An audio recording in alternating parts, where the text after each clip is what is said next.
What happens after death? What the Bible and ancient texts reveal. What if I told you that the question of what happens after we die has answers not only in the Holy Bible but also in ancient texts like the Book of Enoch? These answers can give us hope, knowledge, and even a deeper understanding of our own lives. Today, we will dive into one of humanity's greatest mysteries. Where are the dead now, and what are they doing? Some believe that the dead are unaware of anything, citing verses like Ecclesiastes chapter 9 verse 5 and Psalm chapter 146. Others point to passages like Matthew chapter 25 verse 46 and Luke chapter 16 verse 1931, which describe the dead as conscious, capable of thought, and aware of their eternal destiny. The Bible presents a complex vision of the afterlife, a tapestry woven with passages of peace, torment, reflection, and judgment. But this journey is not just about knowing where the dead are. It's also about understanding what it means for us, for those we have lost, and for the lives we live today. So, let's set aside our assumptions and explore what the Bible and ancient texts truly reveal about the state of the dead. The Bible's perspective on the afterlife. The Bible describes death as a separation between the body and the soul.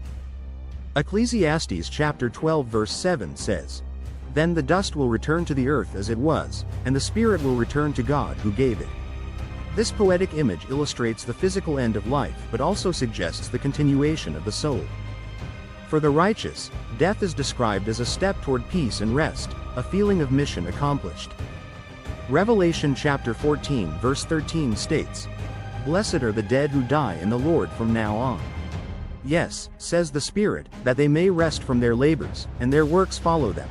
This is reflected in Jesus' words to the thief on the cross, promising him immediate entry into paradise.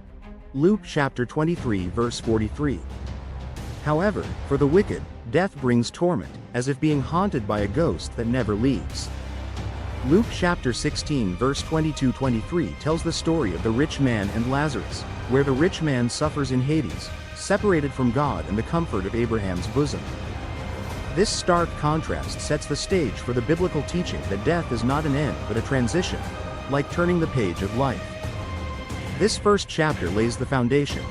The dead are not unconscious but are awaiting the fulfillment of God's plan, in what could be called a waiting room for eternity. Where are the dead?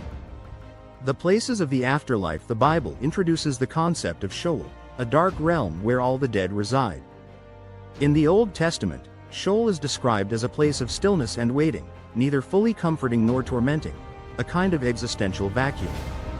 Ecclesiastes chapter 9 verse 10 says, "Whatever your hand finds to do, do it with all your might, for in the grave where you are going, there is no work, planning, knowledge, or wisdom."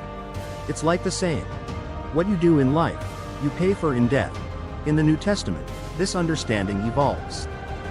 Jesus introduces the idea of paradise and Hades as distinct realms, like heaven and hell. Paradise, also known as Abraham's bosom, is a place of peace for the righteous, a promised land. Luke chapter 16 verse 22 describes angels carrying Lazarus to Abraham's side. In contrast, the rich man finds himself in Hades, a place of torment, separated by a great chasm, a valley of sinners that no one can cross. The Book of Enoch expands on this, describing a third heaven where paradise and a place of torment exist side by side. Here, Enoch describes the righteous enjoying the fruits of the tree of life, while the wicked suffer in darkness and fire, as if living in hell on earth. This vivid imagery reinforces the separation between good and evil even in death, like divine justice playing out beyond the grave. This chapter reveals a profound truth. Our earthly lives determine our eternal resting place, showing that what we take from this life is what we live with forever. The consciousness of the soul after death. Do the dead have awareness of what's happening around them? The Bible provides compelling evidence that they do. Matthew chapter 25 verse 46 speaks of eternal awareness, whether in heaven or hell. The story of the rich man and Lazarus illustrates this further, showing that the rich man could see, remember, and even feel emotions like regret and despair. Jesus' teachings reveal that the soul remains active and aware after death. In Luke chapter 16 verse 1931, the rich man pleads with Abraham to send Lazarus to warn his family, showing that the dead can remember their earthly lives and feel concern for the living. The Book of Enoch supports this view, describing the righteous enjoying God's presence while the wicked suffer torment. This duality highlights the eternal nature of the soul and the importance of living a life aligned with God's will. Understanding the consciousness of the soul after death challenges us to reflect on our own lives. Are we living in a way that prepares us for eternity? What awaits the dead? The final judgment. The Bible emphasizes that, while the righteous and the wicked await their eternal destinies, a final judgment will determine each soul's fate. Revelation chapter 20 verse 12-13 says, "I saw the dead, great and small, standing before the throne, and books were opened. Another book was opened, which is the book of life. The dead were judged according to what they had done as recorded in the books." This passage reveals a powerful truth. Every action, every thought, and every decision will be accounted for. For the righteous, whose names are written in the book of life, eternal life with God is promised. Revelation chapter 21 verse 4 describes this future. He will wipe away every tear from their eyes. There will be no more death, mourning, crying, or pain, for the old things have passed away. In contrast, the wicked face eternal separation from God. Revelation chapter 20 verse 15 warns, "Anyone whose name was not found written in the book of life was thrown into the lake of fire." This final judgment reminds us of the importance of our choices on earth. The Book of Enoch illustrates this further, describing a great assembly where each person's deeds are revealed. The righteous inherit eternal joy, while the wicked face the full weight of their rebellion against God. Conclusion.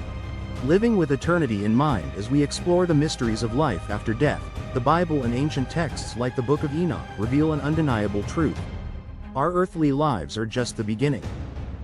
Death is not an end but a transition leading to eternal peace or separation from God. Now, let me ask you, are you prepared for what comes after this life? If this message touched your heart, may it inspire you to live with purpose and faith. If you found this reflection meaningful, please like this video and share it with others who may benefit from it. Don't forget to subscribe to our channel for more content exploring the mysteries of faith and eternity. May God bless you, guide you, and prepare your heart for the incredible journey that awaits. Thank you for watching.